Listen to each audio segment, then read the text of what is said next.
Hey everyone, Dixie here. I am in Captiva Island, Florida. We just left Fort Myers this morning. I wanted to share this journey this week, the good, the bad, the ugly, the fun, a little bit of student housing, etc. So I hope a few people join us, and if you do, go ahead and hit the like and share this with some people.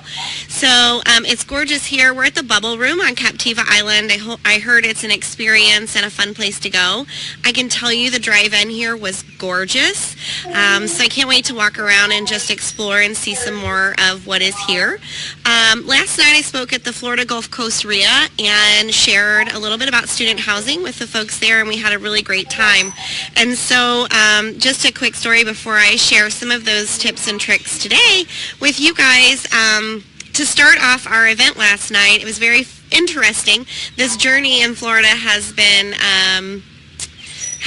one of those challenging ones, but fun, and what can we overcome? So my assistant called the hotel to verify that my packages had arrived for my speaking and some of my giveaways and bonuses and things like that. And a few people signed up to join me in April in my hometown to learn more about student housing, so that's what it's all about. But my packages did not arrive, and they were at the Holiday Inn in Cape Coral instead of Fort Myers Beach. So, you know, when that happens, you got to just wing it and deliver your product later if that's the thing to do. So we had a great time, and people really enjoyed it. And, you know, I could have been really stressed and been like, okay, I can't do this because I don't have, you know, everything I planned to have with me. But all was wonderful. Everyone had a wonderful time. And then there was a big announcement as well at that event, and I'm going to share that part with you guys later this evening and a video from that event.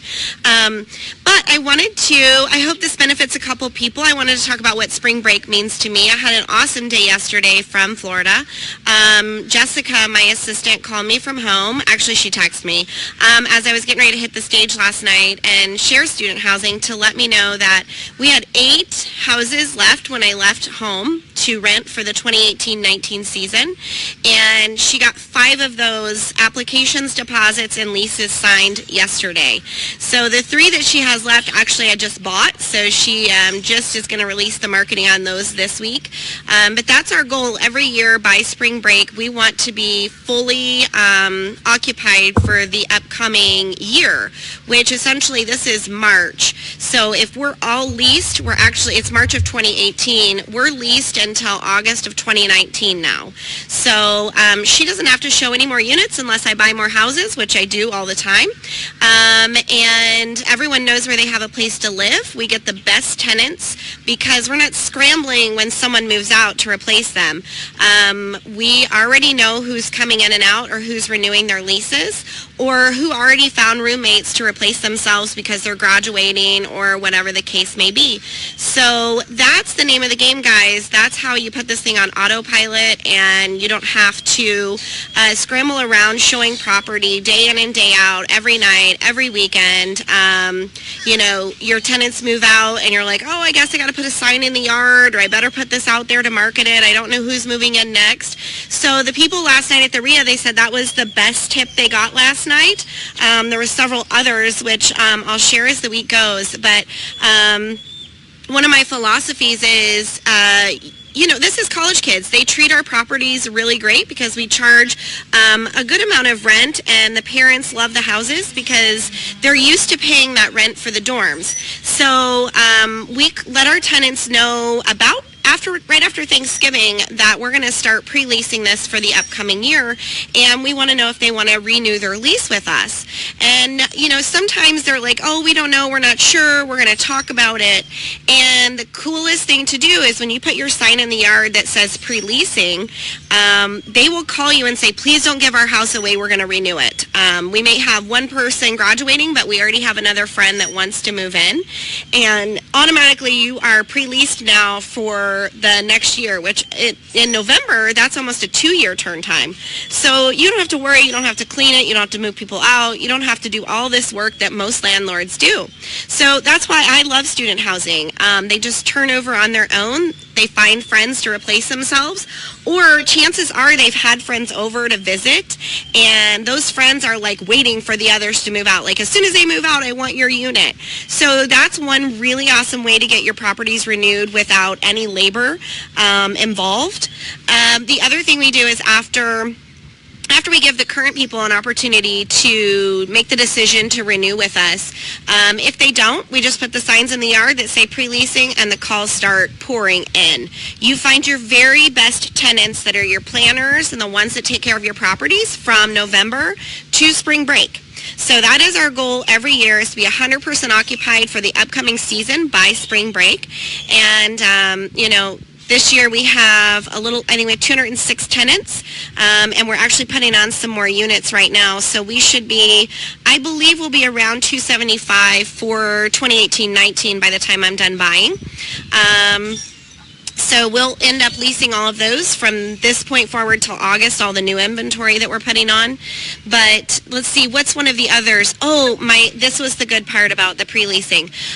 Most landlords have to do all these credit checks and background checks and jobs and references and all of that stuff. So one thing that I do with student housing is I have everyone on one lease for the full amount of the house. So even though they're each paying a room rate, they're aware that they have to fill the whole house up because I don't match make the tenants. So when they call in off my pre-leasing marketing, I only have 3 questions for them. What is the most you can pay per month? How many roommates do you have? And what month do you want to move in? Because I only do move-ins June 1st, July 1st, and August 1st. And basically, after they answer those questions, I just put them in the properties that I believe will be a good fit for them. And that's the one they get to see. And we only have 1 appointment per week per property. And typically after that one showing, it's not available anymore. So we call that creating demand and competition, and it works amazingly. You'll have 4 or 5 groups show up to that one private appointment, and they all are trying to get their applications in first, their leases or their deposits first, and I tell them that'll be the first group that will be considered. It doesn't mean they get the property, it just means they're going to be looked at first, and if everything seems to be a fit, they're going to probably be the ones chose for the property. The parents co-sign on these leases, so the only thing you need to know is who's paying the rent. When you have kind of high-end rentals like this in student housing, you've got so many people guaranteeing that lease that you're safe, virtually safe from anything kind of going sideways. And we let them know they can replace themselves if something goes wrong or they have a bad friend involved. So it works really nice. We don't have to do that very often, but sometimes things happen and a college kid has to go home at Christmas and doesn't come back for the next semester. So the other people in the group find their replacement, and we're good with that. The rent still keeps coming in and everyone's happy. We don't have to do evictions, and that's the name of the game. When I got in this business, I just didn't have the heart to evict someone at Christmas time who lost their job or had a car repair or whatever the case was. I just thought, there's no way I can do that. So in this model with student housing, I don't have to face those troubles very often. So that's a little quick tip for you guys. Tell me where you're from down in the comments. I would love to hear. And tell me if that pre-leasing tip would help you. Even if you're just a landlord and you don't have student housing, if you could always predict when your move out was, would you sleep better at night?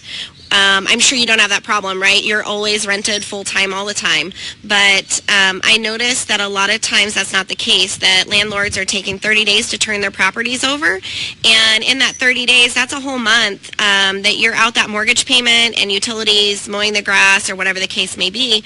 I don't have that. They move in and out within 24 hours because they're taking that good of care of the properties. There is, there's no maintenance to do on turnover.